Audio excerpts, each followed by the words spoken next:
This video is brought to you by patreon.com/worsttake. Get access to exclusive live streams and Discord servers, on-screen shoutouts, and early access to some videos when you join now. Help make sure that we can continue to make content like this by supporting the Patreon. Links are in the description down below.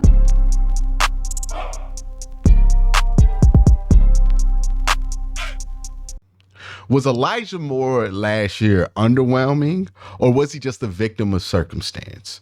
Because there were times where I look at the tape and I see Elijah Moore and I'm like, damn, you could have made more out of these opportunities, especially when Deshaun Watson was in, right? There's a lot of passes where Deshaun Watson gets the ball to him in a good place and he just doesn't get that second foot in, or he just doesn't get his body in the right position or track the ball properly to make a play.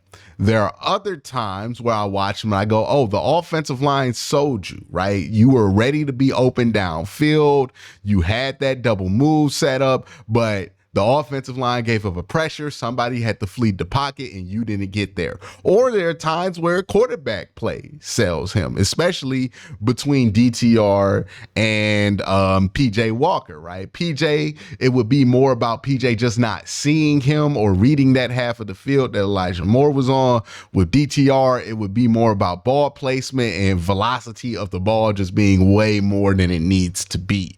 Either way, from an offensive line standpoint, when it comes to time to run his routes, when it comes to a delivery method, the quarterback position, Elijah Moore had a lot of obstacles in his way for success. Now, I thought he was just at the tail end of my expectations for him in 2023. Didn't exceed them, but barely just made them with a strong second half of the season. And I think to myself, it makes sense, right? At the beginning of the season, he was being misused. They were trying to use him like Deebo Samuel on a lot of end arounds and short passes, and I just don't think that's how you use Elijah Moore. Towards the end of the season, they start to use him more regularly in a way that I feel like is more useful for him. And I thought he started to produce better results when doing that. I think the chemistry is there between him and Deshaun Watson for him to have a strong year. If they do a lot of the things that they did well in camp, that should translate over to what they can do in games. The question with Elijah Moore is exactly who is Elijah Moore as a player, because I think that's something that not a lot of people have a great grasp. So let's look at the film to get a better answer to that. At about 7 plays of a couple of games from Elijah Moore's early part of his 2024 season to kind of just get a picture of what it is that Elijah Moore struggled with, what he was successful with, where he can be used better in the future, all of those things. So first thing is one thing that he does do well, right? I see why the Browns wanted to get him the ball in space. Sometimes he makes plays like this. This isn't the only play he made like this season, where he can get downfield, kind of be a little bit elusive. He's always going to tell things towards the sideline. He's a smaller guy. You just got to accept that, right? But the ability to tip the ball, maintain focus, catch that, it's good. It's really good that you get that from Elijah Moore, and that's something that you want to utilize. I understand that. All right, here's the second play from Elijah Moore. And, just looking at him and like, okay, why didn't he get utilized well? Part of it was quarterback play. There's literally nothing Elijah Moore can do better than this. He is butt, booty, naked, wide open. Look at him. He in the middle of the field goal post, down the middle, split like a Dustin Hopkins field goal. Just butt, booty, naked, open. You get this ball to him, if he makes that safety miss, he could score. He's as open right now. Unfortunately, PJ Walker is throwing this ball. This is a ball that even covered up like this, we've seen Deshaun Watson throw, even in the Cleveland Browns uniform, right? If you don't want to go to the Houston stuff, he's made this throw in the Cleveland Browns uniform. If Deshaun's in that game, it could be something. But it's PJ, so it's not. Also, look at the offensive line, right? We talk about the offensive line affecting Elijah Moore's ability to be a playmaker. This is what I mean by that. Because Michael Dunn's in there, right? That's not Joe Bitonio. That's Michael Dunn.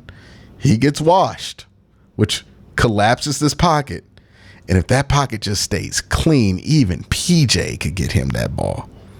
But unfortunately, what should have been, a 20-yard gain at the very least, maybe 15, maybe 15 extra. So what you talking about, 35, 40, 50 extra yards? Instead of that, it's a drop. It's nothing. This happened way more than I'm comfortable talking about with Elijah Moore, especially in the early part of the season, right? Another one. Just look how open he is on this play.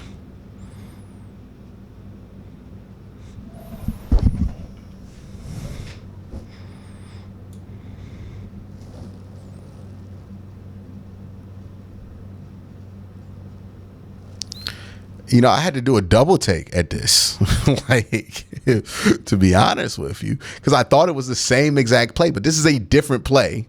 Same play, but a different instance of him being, again, butt booty naked open. Look at this. Bad protection. This time it's DeJuan Jones that gets beat by Nick Bosa, which is more acceptable. Okay. PJ has to run out the pocket.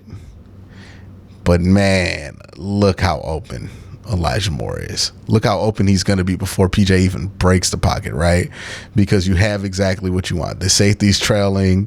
That corner is doing a bail technique. You have that pocket right there. You really do. But can't get it to him. Can't get it to him. It kicks and skirts and burts to him. Maybe Deshaun gets that ball to him. Well, not even Deshaun did right by him at the beginning of this season, right?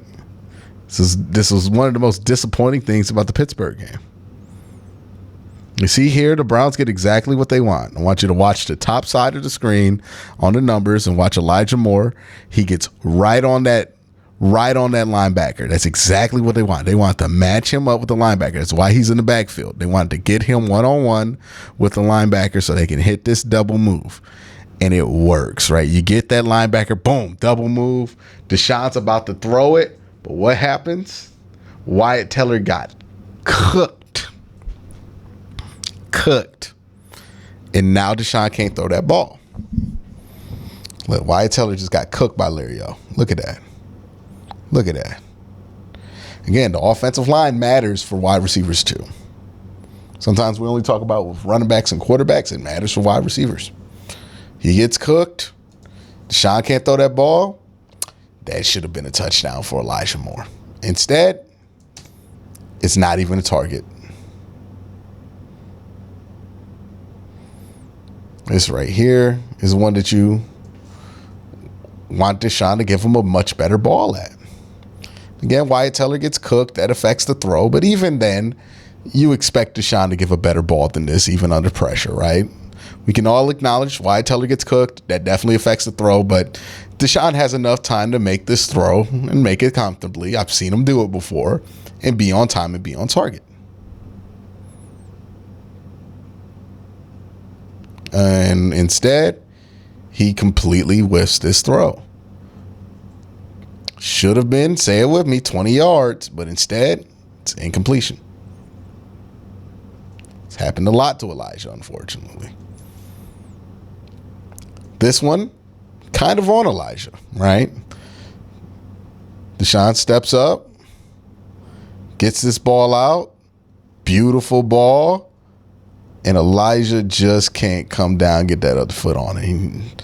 This is a tough catch, but you want him to be able to make those kind of catches, right? If you're going to be a short guy who plays down the field a lot, you have to make these kind of catches. Should have been 20 yards. Instead, incompletion. And Deshaun can't throw that ball any better, right? There's no better way to throw that football. Literally right exactly where it needs to be. It gave him all the blame in the world for the ball he didn't throw on target. This is one that is on target. You stopped. You're in perfect position to make that play. This is a drill that you do all the time. You should be able to toe tap that. Like, it's a tough play, but honestly, as far as like NFL wide receivers go, this is a play you expect them to make. But lets that other foot come up. It's got to have better body control than that, right? And that's the story of Elijah Moore. Sometimes it's really not his fault.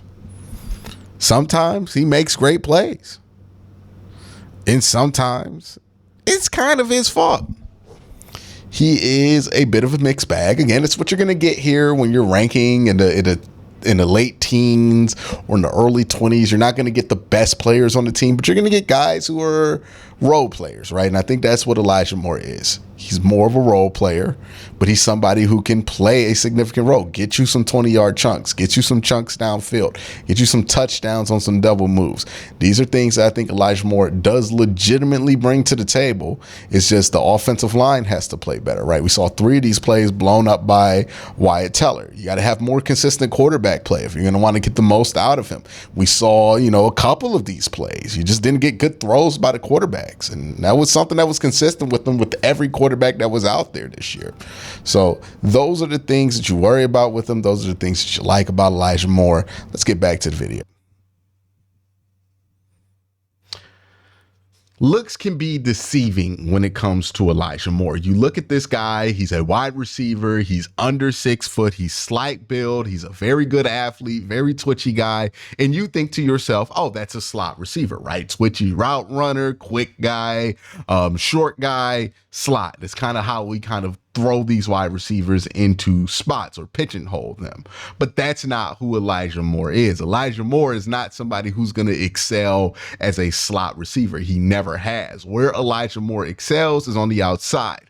Where Elijah Moore excels is when he has more time to kind of use that quickness in his route running to attack downfield. Elijah Moore is a downfield wide receiver, right? He's somebody who's going to work on the boundary, work on the corner, get open downfield, and make some explosive chunk plays. That's what you want out of Elijah Moore. He's not necessarily going to be the guy who's going to run some shallow routes and be able to be awesome after the catch or kind of hover around and find specific zones. Maybe he develops into that, but I don't think that's going to be what he makes his bread and butter off of in the NFL.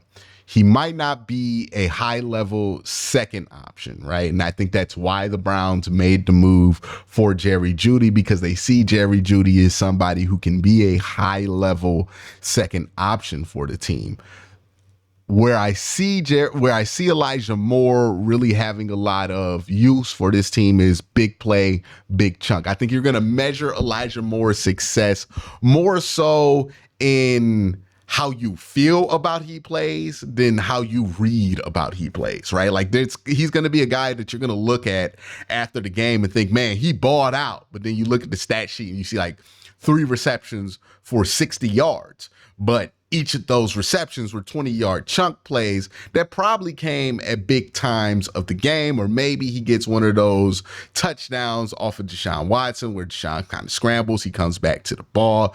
Those are the kind of plays that Elijah Moore is going to make. Think of it as if Rashad Higgins was as good as people in Cleveland imagined him to be. Like Rashad Higgins plus is what they're trying to get out of Elijah Moore this year. And I think that's a role that Elijah Moore is going to be able to fulfill. He's not going to be the team's second wide receiver, which means he's going to go down a tier of corner, which means that teams are going to be worried about David Njoku. They're going to be worried about Amari Cooper. They're going to be worried about Deshaun Watson running. They're going to be worried about Nick Chubb running the ball. They're going to be worried about all these other things outside of Elijah Moore, which means that he's going to see less kind of tailored coverage, which means he's going to be able to get those double moves fairly consistent, or get those deeper routes or those chunk plays fairly consistent because of the attention that is allocated to all of these other pieces on the Browns roster.